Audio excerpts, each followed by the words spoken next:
How's it going, everyone? In today's video, I'll show you on how you can connect or add a webcam onto your PS5. So it's going to be extremely simple. As a side note, PS5 does not support third-party cameras. Maybe something like even Logitech, they don't support it. The thing that you have to do is to get yourself an official Sony webcam in order for it to go ahead and work on your consoles.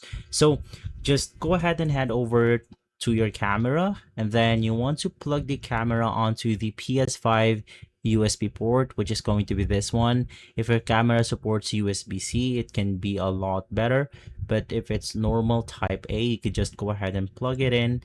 And once again, you could check the official PS5 for compatible cameras. I believe in some other cases Logitech can work, but generally third-party cameras will not go ahead and be compatible for PS5, so you want to use the official Sony webcams.